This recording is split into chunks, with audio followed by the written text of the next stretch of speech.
இந்த வீடியோவில் வந்து நம்ம வந்து 7th யூனிட்ல ப்ளஸஸ் ஆஃப் இக்னரன்ஸ் பார்க்கலாம். ப்ளஸஸ் ஆஃப் இக்னரன்ஸ் வந்துட்டு எழுதினவர் வந்து யார் அப்படின்னா ராபர்ட் வில்சன் லின் வந்து எழுதியிருக்காரு. இவர் வந்துட்டு இந்த ஒர்க்கை வந்து எப்படி எழுதியிருக்காரு அப்படின்னு சொல்லி பார்த்தோம் அப்படின்னா YY அப்படின்ற சூடோ நேமில் எழுதியிருக்காரு. இந்த ஒர்க்கை வந்து எழுதி எங்கே வந்து கான்ட்ரிபியூட் பண்ணியிருக்காரு அப்படின்னா நியூ ஸ்டேட்ஸ்மேன் அப்படின்ற மேகசைனுக்கு வந்து கொடுத்துருக்காரு. இது வந்து வீக்லி லிட்ரரி எஸ்ஸேவாக வந்திருக்கு. அப்போ வந்து நியூ ஸ்டேட்ஸ்மேனில் இது வந்து வீக்லி வந்துச்சா, மந்த்லி வந்துச்சா, இல்லை டெய்லி வந்துச்சா அப்படி கேட்கலாம். அப்போ வீக்லி லிட்ரரி எஸ்ஸேவாக அவர் வந்துட்டு நியூ ஸ்டேட்ஸ்மேனுக்கு வந்து கொடுத்துருக்காரு.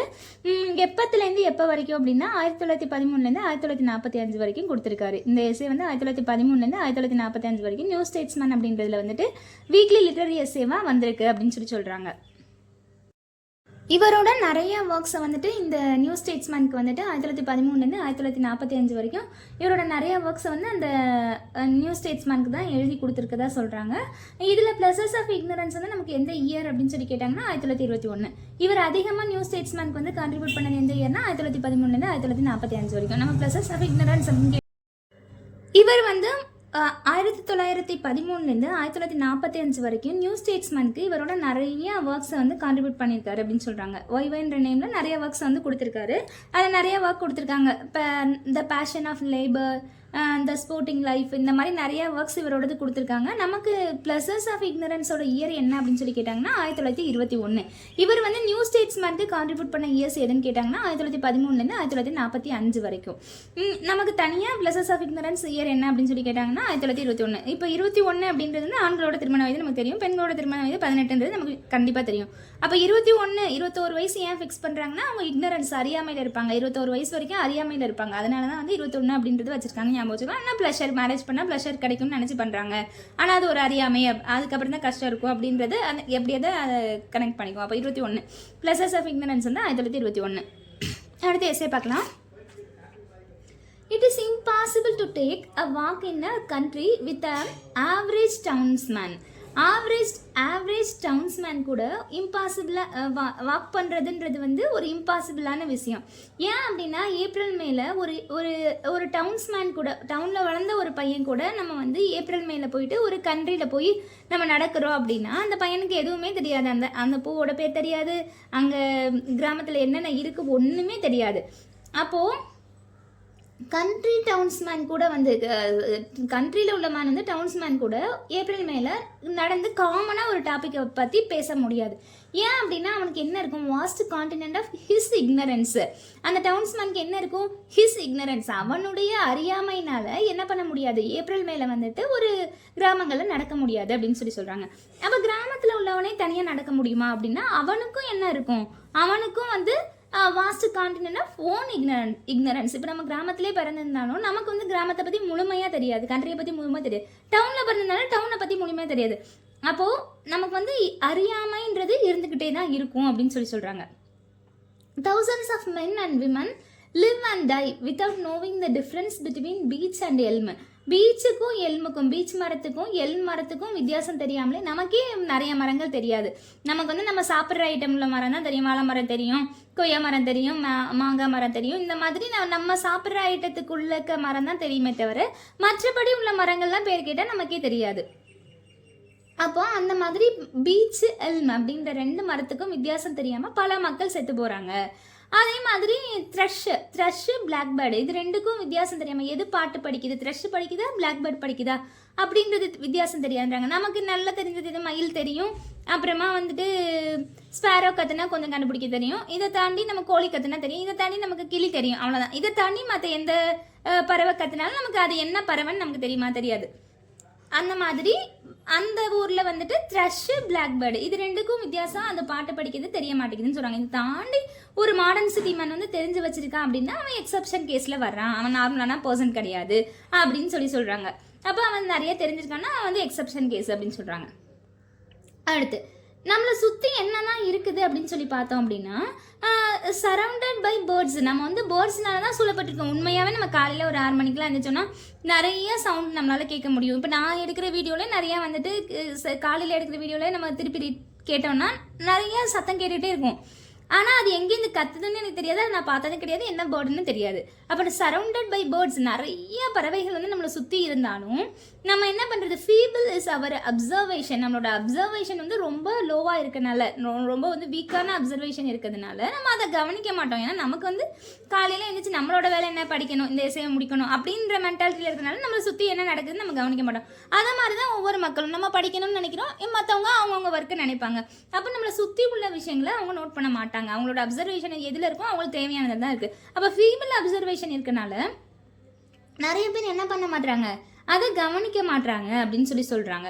அதை பாட்டோட சத்தம் வேணால் கேட்கும், அது கத்துற சத்தம் கேட்கும், ஆனால் அது எங்கேருந்து கத்துதுன்னு அது நம்ம பார்த்தது கிடையாது. அதுக்கப்புறம் வந்து என்ன சொல்கிறாங்க, many us could not tell whether or not the chaffinch sings are a color of cuckoo. இப்போ கலர் ஆஃப் குக்குவோட கலர் என்னன்னு நிறைய பேருக்கு தெரிய மாட்டேங்குது. சாஃபின்ஸ் அப்படின்றது ஒரு பறவை இருக்காமா, அதோட பாடலும் இது இந்த சத்தம் கேட்டுச்சுன்னா இது சாஃபின்ஸோட சாங் அப்படின்னு சொல்ல தெரியாதாமா. குக்கு வந்து என்ன கலர்னு தெரியாதாமா. குக்கு வந்து என்ன கலர் எனக்கும் தெரியாது, கருப்பு கலராக இருக்கலாம், மேபி தெரில. அப்போ நமக்கு வந்து ஸ்டாண்டர்டாக உள்ளதை தானே நமக்கு தெரியும். நமக்கு வந்து கிளி பச்சை கலர்னு தெரியும், மயில் வந்து மயில் கழுத்து கலர், அது ப்ளூ வைலட் எல்லாம் மிக்ஸ் பண்ண கலர்னு தெரியும். ஸ்பேரோ வந்து ஒரு மாதிரி அருக்கு கலராக இருக்கும். அவ்வளோதான், இவ்வளோ தான் நமக்கு தெரியும். மற்ற பறவைகள்லாம் நமக்கு தெரியாதுல்ல, என்ன கலர் எப்படி இருக்கும்னா நமக்கு தெரியாதுல்ல. அப்போது அந்த மாதிரி அதோட கலர்ஸ் நமக்கு தெரியாது. அதை பாடுற பாடல் வந்து சத்தம் கேட்டு இது இந்த பறவை தான் கத்துதுன்னு நமக்கு சொல்ல தெரியாது அப்படின்னு சொல்கிறாங்க. நம்ம எப்படி இருக்கோம், ஆர்கியூ லைக் ஸ்மால் பாய்ஸ், சின்ன பசங்க மாதிரி நம்ம ஆர்கியூ பண்ணுறோம்.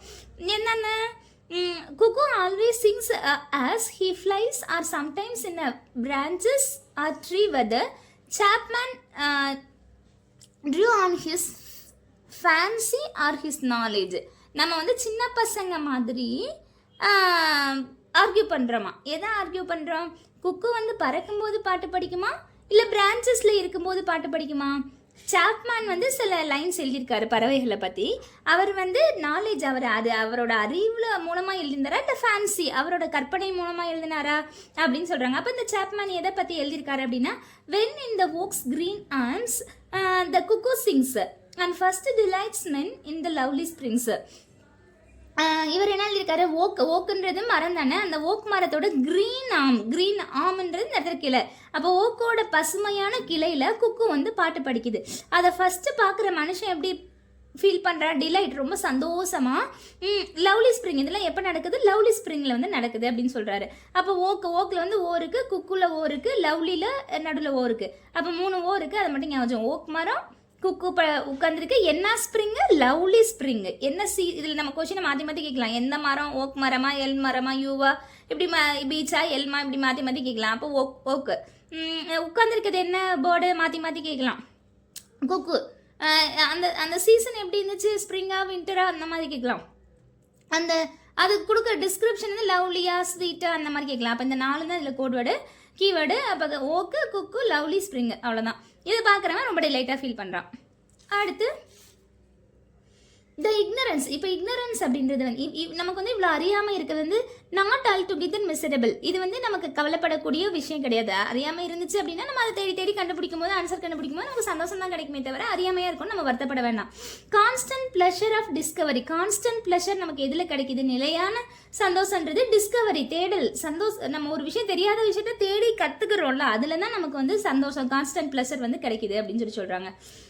Nature comes to us each spring. ஒரு ஸ்ப்ரிங்லையும் இயற்கைன்றது நம்மளை தேடி வருது. ஆனால் நம்ம தான் என்ன பண்ண மாட்டோம், அதை வந்து கவனிக்க மாட்டோம் அப்படின்னு சொல்கிறாங்க. அடுத்து half life time without having ever even seen a cuckoo. நம்மளோட வாழ்க்கையில் பாதி நாள் வரைக்கும் நம்ம குக்குவை பார்த்ததும் கிடையாது. No it only as a wandering voice. அதுக்கு வந்து வாண்டரிங் வாய்ஸ் மட்டும் இருக்குன்னு தெரியும், ஆனால் நம்ம அதை பார்த்தது கிடையாது. We are all the more delighted at the spectacle of its runway flight from wood to wood.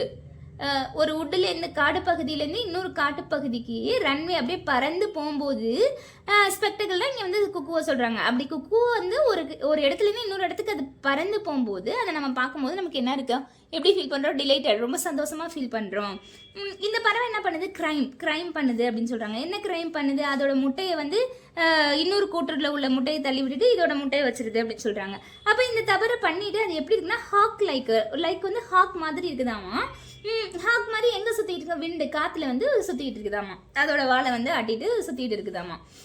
இப்போ இந்த இந்த இது வந்து எங்கே போய் வந்து திரும்ப இறங்குது அப்படின்னா hillside of fir trees, hillside போயிட்டு ஃபிர் ட்ரீல வந்து இறங்குது. அவெஞ்சிங் ப்ரெசன்சஸ் மே லர்க், அது வந்து லர்க் அப்படின்ற பறவை வந்து அவெஞ்சிங் பழி வாங்குறதுக்காக நீ என் முட்டையை உடச்சிட்டியே அப்படின்றதுக்காக அங்கே வந்து பறவை வெயிட் பண்ணிட்டு இருக்கு அப்படின்னு சொல்கிறாங்க. அடுத்து மனுஷங்க நம்மள நார்மலாக உள்ளவங்கள சொல்லியாச்சு. இப்போ நேச்சுரலிஸ்ட் வந்து ப்ளஷராக இருக்காங்களா? Does not also find pleasure in observing the life of birds. அப்போ அவன் வந்து லைஃப் ஆஃப் பேர்ட்ஸை ஃபுல்லாகவே அப்சர்வ் பண்ணுறது தான் அவனோட வேலை. ஆனால் அவனுக்கும் அங்கே பெரிய லெவலில் ப்ளஷர் இல்லை. ஏன்? But he study pleasure. அவனுக்கு வந்து நார்மலாக நம்மள மாதிரி ப்ளஷர். இப்போ நம்ம திடீர்னாப்புல ஏதாவது ஒரு விஷயத்த பார்க்குறோம், திடீர்னு ஒரு மானை பார்க்குறோம் அப்படின்னா நமக்கு எப்படி இருக்கும்? ரொம்ப சந்தோஷமாக துள்ளி குதிப்போம்ல. அப்படி திடீர்னு ஒரு ரேரான ஒரு பறவையவோ எதையோ ஒன்று பார்த்தோம்னா நமக்கு சந்தோஷத்தில் அப்படி குதிப்போம்ல. ஆனால் நேச்சுரலிஸ்ட் வந்து அப்படி குதிக்க மாட்டான். அவனுக்கு வந்து டெய்லி அதை பார்த்து பழகுனா ஸ்டடி ப்ளஷர் இருக்கும் அவனுக்குன்னு சொல்கிறாங்க. அப்போ யாருக்கு ஸ்டடி ப்ளஷர் இருக்குன்னா நேச்சுரலிஸ்ட்டுக்கு இருக்குது அப்படின்னு சொல்கிறாங்க. ஏன்னா அவனோட வேலையே அதுதான். ஆல்மோஸ்ட் சாபர், இவன் வந்து almost sober and plodding occupation. அவனோட வந்து ரொம்ப கஷ்டமான வேலை compared to the morning enthusiasm of a men who sees a cuckoo for first time வந்து அப்படி எந்தூசியாசமாக பார்க்குறான்ல, அவனை கம்பேர் பண்ணும்போது இவனோட அந்த சந்தோஷன்றது வந்து ரொம்ப ஸ்டடி நிலையான ஒரு சந்தோஷமாக இருக்கும் அப்படின்னு சொல்கிறாங்க. முதல்ல குக்குவை பார்க்குறவன் எப்படி இருப்பானமா, அவனோட வேர்ல்டு இஸ் மேட் நியூ, புதிய ஒரு உலகத்தை பார்த்த மாதிரி அவனுக்கு ஒரு ஃபீலிங் இருக்கும் அப்படின்னு சொல்கிறாங்க. அதுக்கப்புறம் வந்து ignorance which leaves a new world. இப்போ வந்து நேச்சுரலிஸ்டிக் வந்து இந்த ஸ்டடி ப்ளஷர் இருக்குல்ல, இவர் வந்து he may have reached the very izzat of knowledge in the books. இவன் வந்து புத்தகங்களை நிறைய படிச்சுட்டு தான் முதல்ல வந்து அதை ரிசர்ச் பண்ணவே போகிறான். அப்போ அவனுக்கு புத்தகத்தில் எது வரைக்கும் நாலேஜ் இருக்குது? இஸ்ஸட் ஏலேருந்து இஸ்ஸட். அப்போ இஸ்ஸட்னா கடைசி. அப்போ புத்தகம் பற்றிய அறிவு ஃபுல்லாக அவன்கிட்ட இருக்குது. அதனால அவன் புத்தகத்திலே படிச்சுட்டான். அவன் வந்து குக்குனா இப்படி தான் இருக்கும், மயில்னா இப்படி தான் இருக்குன்னு சொல்லிட்டு புத்தகங்களை எல்லாத்தையும் படிச்சுட்டான். அதனால அவனுக்கு என்னன்னா அவன் படித்தது வந்து உண்மையாகவே இருக்குதா அப்படின்னு செக் பண்ணுறது தான் அவனோட வேலை. அதனால வந்து அவனுக்கு நம்மள மாதிரி சந்தோஷம் இருக்காது, அவனுக்கு வந்து நிலையான சந்தோஷம் தான் இருக்கும். அவன் வந்து ஹாஃப் இக்னோரண்ட். நமக்கு வந்து நம்ம ஒன்றுமே தெரியாது, நம்ம ஃபுல்லாகவே அறியாமையில தான் நம்ம இருக்கோம். அதனால நம்ம அதை பார்த்தோன்னே துள்ளி குதிப்போம். ஆனால் அவனுக்கு பாதி தெரியும், ஆல்ரெடி புக்கில் படிச்சுட்டான். அதனால அவனுக்கு ஹாஃப் இக்னோரண்ட். அப்போ ஹாஃப் இக்னோரண்ட் யாருன்னா நேச்சுரலிஸ்ட் அப்படி சொல்கிறாங்க. அடுத்து வந்து he visits with his own eyes to see female cuckoo rare spectacle as she lays her egg on the ground. இப்போ வந்து அவன் வந்து என்ன பண்ணுறான் அப்படின்னா ஃபீமேல் குக்கு வந்து ரேரான ஸ்பெக்டக்கிள். ஆமாம், எப்போ அப்படின்னா அது முட்டை போடுறத வந்து பார்க்குறது ரொம்ப ரேர் அப்படின்னு சொல்கிறாங்க. அது வந்து கிரவுண்டில் முட்டை போட்டுட்டு டேக் இட்ஸ் இன் ஹர் பில்லுன்னா அந்த கொத்தி சாப்பிடும்ல அந்த அழகு, அந்த வாய் மாதிரி நீட்டு இருக்கும்ல, அதுதான் சொல்கிறாங்க. அந்த பில் மூலமாக எடுத்துக்கொண்டு போய் திரும்ப நெஸ்ட்டில் வைக்கிதா கிரவுண்டில் முட்டையை போட்டுட்டு, இல்லை டைரெக்டாக போய் வந்து அந்த கூட்டுலேயே முட்டையை போட்டுருதா? அது இன்ஃபான்டிசைட், அந்த இன்னொரு முட்டையை வந்து உடச்சி விட்டுட்டு போடுதா அப்படின்னு சொல்லி கேட்குறாங்க. அடுத்து இவன் என்ன பண்ணுறான் நேச்சுரலிஸ்ட்னா எனி டைம் ஃபீல்டு கிளாஸை வச்சுக்கிட்டு against his eyes in order personally to என்டோஸ் refute to evidence. இவன் தான் வந்து எவிடன்ஸாகவே இருக்கான். இவன் தான் இது நடந்துச்சு நடக்கலை அப்படின்னு சொல்கிறது இவன் தான். அப்போ இவன் எப்போவுமே ஒரு ஃபீல்டு கிளாஸ் வச்சுட்டு நம்ம புத்தகத்தில் படித்தது உண்மை தானா அப்படின்னு சொல்லிட்டு பார்த்துக்கிட்டே இருக்கிறான் அப்படின்னு சொல்கிறாங்க. கடைசியில் இவன் என்ன சொல்கிறான், குக்குன்றது வந்து கிரவுண்டில் தான் வந்து முட்டை போட்டுட்டு அந்த முட்டையை கொண்டு போய் நெஸ்ட்டில் வைக்கிதாமா. அது டைரெக்டாக நெஸ்ட்டில் வந்து முட்டை போடலை அப்படின்னு சொல்கிறாங்க. அடுத்து அதுக்கப்புறம் இந்த நேச்சுரலிஸ்ட்டுக்கு வந்து நிறைய கொஸ்டின்ஸ் வந்து மைண்டில் வருதாமா. என்ன கொஸ்டின்ஸு? குக்கு எக்கு வந்து always same colour as the others egg. அப்போ இன்னொரு பறவையோட எக்கு உடைக்கிறே குக்கு. அப்போ குக்குவோட எக்கும் அந்த உடைக்கிற அந்த பறவையோட எக்கும் சேம் கலர் தானா அப்படின்னு சொல்கிறான். அது ஏன் வந்து அபாண்டன் கை விட்டுட்டு போகுது முட்டையா அப்படின்ற மாதிரி கேட்குறாங்க. மென் ஆஃப் சயின்ஸ் இப்போ வந்து நேச்சுரலிஸ்ட் முடிச்சிட்டாங்க. Men of science have no reason as yet to weep over their lost ignorance. அப்போ ஹாஃப் இக்னரண்ட் யாருன்னு பார்த்தோம் நேச்சுரலிஸ்ட். இப்போ லாஸ்ட் இக்னரன்ஸ் முழுமையான அறியாமை இல்லாதவன் யார்? சுத்தமாகவே அவன் இக்னரண்ட்டே கிடையாது, அவனுக்கு ஃபுல்லாக நாலேஜ்டு பர்சன். அவனுக்கு வந்து இக்னரன்ஸே லாஸ்ட் இக்னரன்ஸ். அவனோட அறியாமையே நான் இழந்துட்டேன். இப்போ அறியாமை இருந்தால் தான் நமக்கு சந்தோஷம் கிடைக்கும். தெரியாத ஒரு விஷயத்தை தெரிஞ்சுக்கணும். ஆனால் சயின்ஸுக்குள்ளவே எல்லா விஷயமே அவனுக்கு தெரியும், அவனுக்கு அறியாமையே கிடையாது. அப்போ அவனுக்கு எதுலேயுமே சந்தோஷன்றது இல்லை அப்படின்னு சொல்கிறாங்க. அப்போ நீ எப்படி இருக்கணும் அப்படின்னு சொல்லி பார்த்தாங்க அப்படின்னா இவன் வந்து ஃபார்ச்சூன் ஆஃப் இக்னரன்ஸுன்ற ஃபார்ச்சூன் உனக்கு கிடைக்கணும் அப்படின்னா நீ என்ன பண்ணணும்? எல்லாத்தையுமே ஐ நோ ஆல்மோஸ்ட் நத்திங், எனக்கு எதுவுமே தெரியாது, நான் வந்து ஒரு முட்டை, எனக்கு எதுவுமே தெரியாது அப்படின்னு நினச்சிட்டு நீ அந்த கண்ணோட்டத்தில் பார்த்தனா உனக்கு வந்து ஃபார்ச்சூன் ஆஃப் இக்னரன்ஸ் வந்து கிடைக்கும். ஆனால் வந்து நீ வந்து எனக்கு எல்லாமே தெரியும் அப்படின்னு மேன் ஆஃப் சயின்ஸ் மாதிரி நீ பார்த்தனா உனக்கு அந்த அறியாமை மூலமாக ஏற்படுற சந்தோஷம் கிடைக்காது அப்படின்னு சொல்கிறாங்க. அப்புறம் இதில் வந்து சைரன் சாங் வந்துட்டு யுலிசஸ்க்காக சைரன் படித்த சாங்கை வந்து சொல்கிறாங்க. அடுத்து வந்து அவங்களுக்கு வந்து எவ்ரி ஃபேக்ட் அந்த மேன் ஆஃப் சயின்ஸுக்கு வந்து தே வில் நெவர் நோ, அவங்களுக்கு என்ன தெரியாதாம்மா, சைரன் சாங்கை பற்றி தெரியாது. மோர் தென் தாமஸ் ப்ரவுன் அவரோட ஒர்க் வந்து கார்டன் ஆஃப் சைரஸ்ன்னு சொல்கிறாங்க. இதை பற்றிலாம் மேன் ஆஃப் சயின்ஸுக்கு வந்து தெரியாது அப்படின்னு சொல்கிறாங்க. I have called the cuckoo to illustrate the ordinary men's ignorance, அறியாமையில் இருக்க ஆர்டினரியான மேனுக்கு நான் எதை வச்சு விளக்க போகிறேன்னா குக்கு வச்சு தான் விளக்க போகிறேன்னு சொல்கிறாரு ஆத்தர். அப்போ ஆர்டினரி மேனுக்கு எதை சொல்ல போகிறாரு, குக்குவை பற்றி சொல்ல போகிறாரு. இது வரைக்கும் நம்ம 4 மேன் பிடிச்சிட்டோம். ஃபர்ஸ்ட் என்ன சொன்னார், டவுன்ஸ் மேனால வந்து ஏப்ரல் மேலே நடக்க முடியாதுன்னு சொன்னாரா, அவனுக்கு வாஸ்ட் கார்டினன்ட் ஆஃப் இக்னரன்ஸ் இருக்குன்னு சொன்னாரா. அப்புறமா வந்துட்டு யாரை சொன்னார், நேச்சுரலிஸ்ட் சொன்னார். நேச்சுரலிஸ்ட் என்ன சொன்னார், ஹாஃப் இக்னரண்ட்னு சொன்னார்.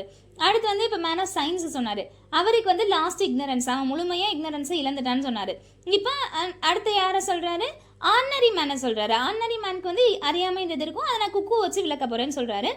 அதுக்கு என்ன சொல்கிறேன்னா, அவர் குட்டி பிள்ளையாக இருக்கும்போது passing the spring in this பாரிஸ்னா சர்ச்சாமா, அவர் வந்து ஒரு தடவை வந்து சர்ச்சில் இருக்கும்போது குக்கூஸ் ஆஃப் ஆஃப்ரிக்கா வந்து நிறைய இவர் கடந்து போச்சாமா. அப்போ வந்து இவருக்கு வந்து ஒன்றுமே தெரியல, லிட்டில் கொஞ்சமாக தான் தெரியுது, எதுவுமே தெரியலன்னும் போது இதை பற்றி அவர் ரிசர்ச் பண்ணும்போது எல்லாத்துக்கிட்டையும் போய் கேட்டாராமா. அப்போ வந்து எல்லாரும் சொன்னதுக்கப்புறம் இதை பற்றி அறிஞ்சிக்கிட்டாராமா. ஆர்டினரி மேனாக அவர் இருக்கும்போது அவர் குக்கூஸ் ஆஃப் ஆஃப்ரிக்காவை பற்றி தான் அவர் வந்து நிறைய விஷயம் தெரிஞ்சுக்கிட்டாராமா. அப்போ ஆர்டினரி மேனுக்கு நான் அதை வச்சு விளக்கம் கொடுக்குறேன் அப்படின்னு சொல்கிறாரு. அப்புறம் எதெல்லாம் தெரியலன்னு சொல்கிறேன்னா, சன்னை பற்றி தெரியல, மூனை பற்றி தெரியல, ஃப்ளாஸ் பற்றி தெரியல, எதுவுமே தெரியலன்னு சொல்கிற. அப்போ வந்து ஏற்கனவே குக்கு பற்றி தெரியலன்னு சொன்னார். இப்போ சன்னு 3 ஃப்ளாரு, இப்போ 4 விஷயம், குக்கு சன்னு 3 ஃப்ளாரு. அடுத்து வந்து யாரை சொல்கிறாங்க அப்படின்னா, கிளவர் லேடி வந்து நியூ மூனை பற்றி கேட்குதாமா. இப்போ இந்த மாதம் அமாவாசை வருதுன்னா அடுத்த மாதம் அதே வாரத்தில் அதே நாளில் வருமா அப்படின்னு சொல்கிறாங்க. இது பெட்டர் நாட் டு நோ, இது தெரியாமல் இருந்துக்கிறது நல்லது. ஆனால் நம்ம அந்த பஞ்சாங்கம் காலண்டர் இதெல்லாம் பார்த்தோம்னா நமக்கு தெரியும்ல, அப்போ அதை பற்றி தெரிஞ்சுக்கிட்டோம்னா நமக்கு அந்த ப்ளசன்ட் சர்ப்ரைஸ்ன்றது இல்லாமல் போயிடும் அப்படின்னு சொல்கிறாங்க. அந்த டைம் டேபிள்லாம் போட்டு கரெக்டாக அடுத்த மாதம் என்ன கிழமை என்ன தேதி வருதுன்னு நம்ம முன்னவே தெரிஞ்சிட்டோம்னா அது சர்ப்ரைஸ் இல்லாமல் போயிடும். திடீர்னாப்பில் தெரிஞ்சுக்கிட்டா தான் அது நல்லாயிருக்கும் அப்படின்னு சொல்கிறாங்க. அடுத்து வந்து கம்மிங் இன் ஸ்ப்ரிங்குக்கு வராரு. வேவ்ஸ் ஆஃப் ஃப்ளாஸ், ஸ்ப்ரிங் சீசனில் கொத்தாக பூக்கிற ஃப்ளாஸை பற்றி சொல்கிறாரு. இயர்லி ப்ரிம்ரோஸ் என்ன பண்ணுதாமா, சீக்கிரமாகவே வந்துடுதாமா. ஏப்ரல் மார்ச் ஏப்ரல், அங்கே என்ன பார்த்தோம், ஏப்ரல் மே பார்த்தோமா ஸ்டார்டிங்கில். ஆமாம், ஏப்ரல் மே பார்த்தோம். இப்போ வந்து மார்ச் ஏப்ரலில் வந்து ப்ரிம்ரோஸ் வர்றதை விட அக்டோபரில் வர்றதை விட மார்ச் ஏப்ரலில் அதிகமாக கொத்தாக பூக்குது, மனம் வருது அப்படின்னு சொல்கிறாங்க. அப்புறமா வந்துட்டு இந்த ஆப்பிள் ட்ரீயோட ஃப்ரூட்டாகிறதுக்கு முன்னாடி அது பிளாசம் அந்த மலர்ந்து அதோட மனம் வருது அப்படின்னு சொல்கிறாங்க. அடுத்து வந்து ஸ்பெஷல் ப்ளஷர் இன் ரீலேர்னிங், எதில் வந்து ஸ்பெஷல் ப்ளஷர் கிடைக்குதுன்னா relearning the names of many of the flowers every spring, ஒரு ஸ்ப்ரிங்லேயும் வர்ற பல பூக்களோட பெயரை வந்து நம்ம படிக்கிறது, ரீலேர்ன் பண்ணுறது அப்படின்றது வந்து ஸ்பெஷல் ப்ளஷர், அது ஒரு ஸ்பெஷலான ஒரு சந்தோஷத்தை கொடுக்கும். It is like rereading books. இது எப்படி இருக்குது அப்படின்னா, இந்த பூக்களோட பேரை வந்து ரீலேர்னிங் பண்ணுறது அப்படின்றது வந்து ஸ்பெஷல் ப்ளஷர்னு சொல்கிறாரு. அது எதை மாதிரி இருக்குன்னா ரீரீடிங் புக்ஸ், நம்ம மீண்டும் வந்து ஒரு புத்தகத்தை படிக்கிற மாதிரி, ஆல்மோஸ்ட் ஃபர்கெட்டன், ஒரு மறக்க போகிற ஸ்டேஜில் ஒரு புத்தகத்தை எடுத்து படித்தா எப்படி ஒரு சந்தோஷத்தை கொடுக்குமோ அந்த மாதிரி வந்து இந்த ரீலேர்னிங், திரும்பவும் வந்து ஸ்ப்ரிங்கில் வர அந்த பூக்களோட பேரை வந்து நம்ம தெரிஞ்சுக்கிறது ஸ்பெஷல் ப்ளஷரை கொடுக்குது அப்படின்னு சொல்கிறாங்க. அடுத்து இங்கே சில பேரை கொடுத்துருக்காங்க. மாண்டைன் என்ன சொல்கிறாரு, இவர் வந்து பேட் மெமரி இருக்காமா இவருக்கு வந்துட்டு, அதனால வந்து ஆல்வேஸ் வந்து ஓல்டு புக்கு தான் படிச்சுட்டு இருப்பாராமா. அதுக்கப்புறம் வந்து ஐ ஹாவ் மை செல்ஃப், இது ரொம்ப ரொம்ப இம்பார்ட்டன்ட், இங்கே ஆத்தரே சொல்கிறாரு, லின்னே சொல்கிறாரு, I have myself capricious and leaking மெமரின்னு சொல்கிறாரு. அப்போ பேட் மெமரி யாருக்கு இருக்குது, கேப்ரீசியஸ் லீக்கிங் மெமரி யாருக்கு இருக்குன்றதை நம்ம பார்த்துக்கணும். லின்னு தான் வந்துட்டு capricious leaking memory, bad memory வந்து மாண்டைனுக்கு வந்து இருக்குது அப்படின்னு சொல்கிறாங்க. I can read Hamlet itself the Pickwick paper. அப்போ ஆத்தர் எதை படிக்கிறாராமா, ஹேம்லெட்டையும் பிக்விக் பேப்பரையும் படிக்கிறாராமா. எதை மாதிரி நியூ ஆத்தரோட கண்ணோட்டத்தில் படிக்கிற மாதிரி படிக்கிறாரு அப்படின்னு சொல்கிறாங்க. அடுத்து வந்து அப்படியே கீழே வந்துடலாம். ஓகே, இப்போ பேட் மெமரி இருக்குது அப்படின்னா நம்ம என்ன பண்ணணுமா, one can go and reading Plutarch and Arabian Nights. அப்போ உனக்கு பேட் மெமரி இருந்துச்சுன்னா எதை படி? ப்ளூட்டார்க் அண்ட் அரேபியன் நைட்ஸை வந்து படி அப்படின்னு சொல்கிறாங்க. இவர் எதை படிக்கிறாரு? ஹாம்லெட் அண்ட் பிக்விக் பேப்பரை படிக்கிறாரு. பேட் மெமரி இருந்துச்சுன்னா ப்ளூட்டார்க் அண்ட் அரேபியன் நைட்ஸ் வந்து படிக்க சொல்கிறாரு.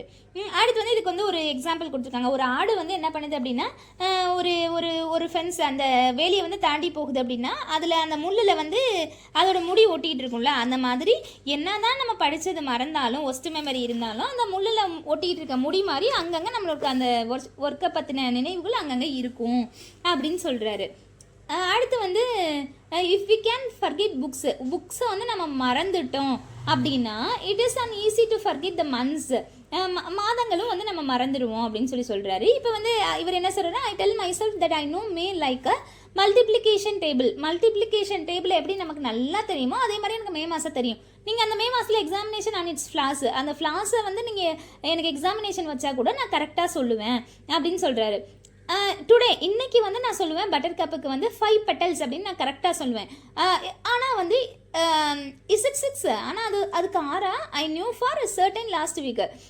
எனக்கு லாஸ்ட் வீக்கு கடந்த வாரத்தில் வந்து அதுக்கு 6 அப்படின்னு தோணும். இப்போ வந்துட்டு எனக்கு 5ன்றது தெரியும். நெக்ஸ்ட் இயரில் சுத்தமாக மறந்து போயிடும். ஃபர்கெட்டன் மை அரித்மெட்டிக்ஸ், என்னோட அரித்மெட்டிக்கே மறந்து போயிடும்.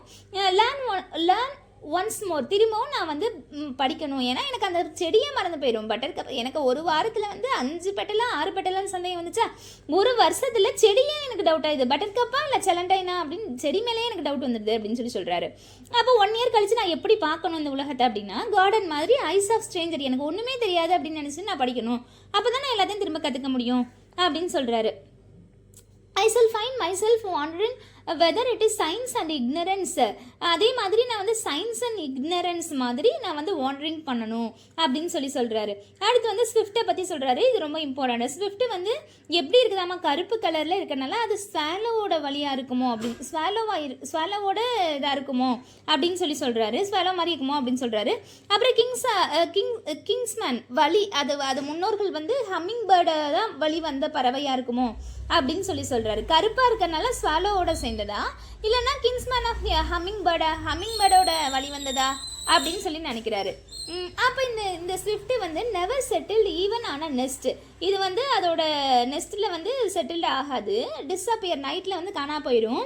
ஹைட்ஸ் ஆஃப் த ஏர், மேலே வந்து ஹைட்டில் தான் எப்போதுமே பறந்துட்டு இருக்கும். அப்போ ஸ்விஃப்ட்டுக்கு இது எல்லாமே டிஸ்கிரிப்ஷன். இதை கொடுத்து என்ன பறவைன்னு கேட்கலாம். நம்ம குக்குன்னு கொடுத்தோன்னா இதில் நிறைய குக்குவை தான் நம்ம படிச்சிருப்போம். அப்போ குக்குன்னு தான் போடுவோம்.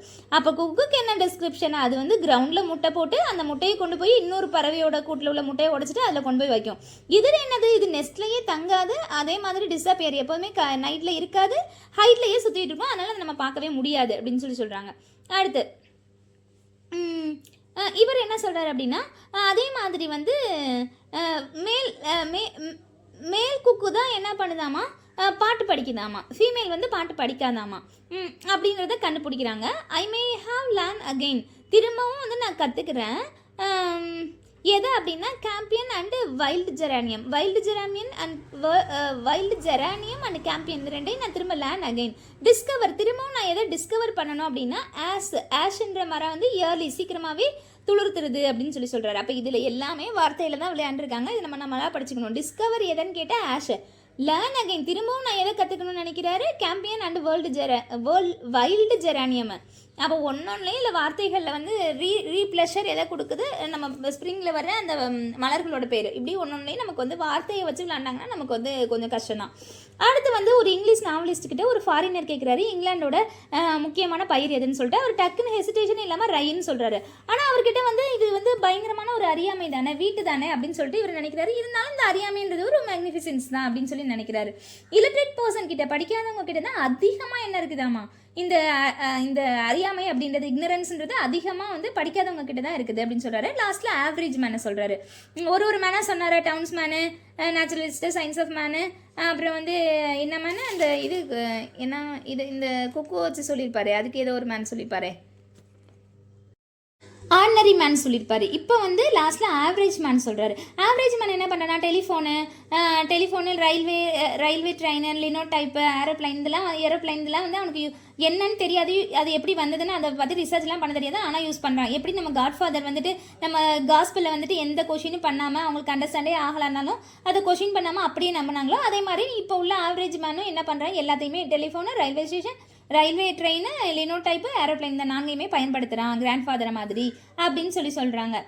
அதே மாதிரி மோஸ்ட் மேன் ஆஸ் அ கீகான்னா வந்து என்னோட சர்க்கிள் வந்து சின்ன சர்க்கிள் தான், என் ஃபேமிலி தான், ஏன்னா இதை தாண்டி நான் எதுவும் செய்ய மாட்டேன் அப்படின்னு ஒருத்தவங்களுக்கு ஒரு சர்க்கிள். இப்போ நம்ம சர்க்கிள் தான் புக்கு தான், நம்ம வாழ்க்கையில் திறந்து பார்த்தோன்னா 10 வருஷமாக புக்கு மட்டும் தான் இருக்கும், அது தாண்டி எதுவுமே இருக்காது. அப்போ வந்து அந்த மாதிரி டைனி சர்க்கிள், இதை தாண்டி எதுவுமே நான் தெரிஞ்சுக்க விரும்பலை அப்படின்னு இருக்காங்கல்ல, அவங்க தான் வந்து கீகா அப்படின்னு சொல்கிறாரு. அதுக்கப்புறம் வந்து still we are constantly in reaction against our ignorance. இப்போ வரைக்கும் நம்ம வந்து நம்மளோட அறியாமைக்கு அகெயின்ஸ்டாக தான் நம்ம தொடர்ந்து வந்து செயல்பட்டுக்கிட்டு இருக்கோம் அப்படின்னு சொல்கிறாங்க. அதுக்கப்புறம் வந்துட்டு லாஸ்ட்டில் என்ன சொல்கிறாரு அப்படின்னா, நம்ம வந்து லைஃப் ஆஃப்டர் டெத்து லைஃபுக்கு அப்புறம் டெத்துன்னு ஒன்று வரும்ல, அது வந்து இன்னுமே புரியாத புதிராக தான் இருக்குது அரிஸ்டாட்டில் சொல்கிறார். அரிஸ்டாட்டில் வந்து என்ன சொல்கிறேன்னா, why sneezing from noon to midnight was a good, from night to noon வந்து அன்லைக்கின்னு சொல்கிறாங்க. இதெல்லாம் அந்த காலத்தில் உள்ள அந்த அறியாமை என்னென்ன சொன்னது அப்படின்னு சொல்கிறாங்க.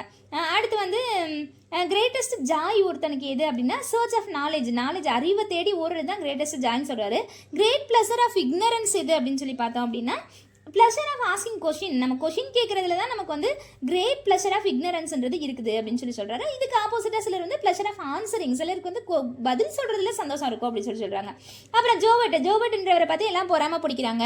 ஏன் அப்படின்னா, அவர் வந்துட்டு ஃபிசியாலஜி இன் 60s 60 வயசில் ஃபிசியாலஜியை பற்றி படிக்கிறாரு. மோஸ்ட் ஆஃப் அஸ் நமக்குள்ளே நிறைய பேர் வந்து இந்த வயசில் என்ன பண்ணுவோம், லாஸ்ட் சென்ஸ் ஆஃப் அவர் இக்னரன்ஸு, நம்மளோட அறியாமையே இழந்துருவோம் இந்த வயசில் வந்து. லாஸ்ட் த சென்ஸு, இந்த ஏஜில் நம்மளால் எதுவுமே பண்ண முடியாது அப்படின்னு நினைக்கிறோம். ஆனால் அவர் 60 வயசில் வந்து ஃபிசியாலஜி அப்படின்றத ஒன்று படிச்சிருக்காரு. அதனால் இவர் மேலே வந்து எல்லாத்துக்குமே ஒரு பொறாமைன்றது இருக்குது அப்படின்னு சொல்கிறாங்க. அதுக்கப்புறம் வந்துட்டு நம்ம என்ன பண்ணுறோம், vein of our squirrel hoard of knowledge, நம்மளோட அறிவுன்றது எப்படி இருக்காமா, ஒரு ஸ்குவரல் அணில் வந்து தனக்கு சேர்த்து வச்ச சாப்பாடு எவ்வளோ இருக்கும், கொஞ்சோண்டு தானே இருக்கும், அந்த அளவுக்கு தான் நம்மளோட அறிவுன்றது இருக்குது அப்படின்னு சொல்கிறாங்க. அடுத்து வந்து நம்ம இவரை சொல்கிறாங்க, அவர் யார், சாக்ரட்டிஸ் வந்து சொல்கிறாங்க. சாக்ரட்டிஸ் வந்துட்டு ஃபேம்டு ஃபார் விஸ்டம், அவரோட விஸ்டம்காக தான் அவர் வந்து எல்லாருக்கிட்டையும் அறியப்பட்டார். Because he was omniscient but because he realised he was omniscient, அவருக்கு வந்து எல்லாமே தெரியும்.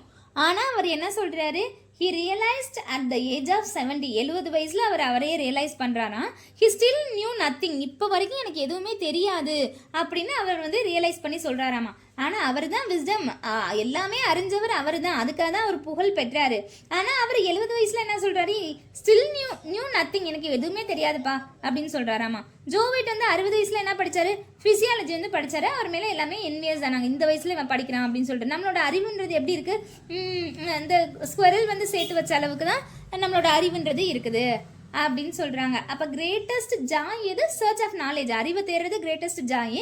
கிரேட்டஸ்ட் ப்ளஷர் ஆஃப் இக்னரன்ஸ் எது, இக்னரன்ஸை வந்து இக்னரன்ஸ் அறியாமைக்கு எது வந்து ப்ளஷரை கொடுக்கும் அப்படின்னா, நமக்கு கேள்வி கேட்குறது தான். நமக்கு தெரியும், நம்ம குழந்தைங்கலாம் சில டைம் கேட்கும்ல, நம்ம ஆல்பம்லாம் பார்த்துட்டு கேட்கும்ல, ஏமா நான் எங்கம்மா என்னை ஏமா கூட்டிகிட்டு போகல அப்படின்னு சொல்லி கேட்பாங்க. அதெல்லாம் அறியாமையில் அந்த பிள்ளைங்க கேட்குறது.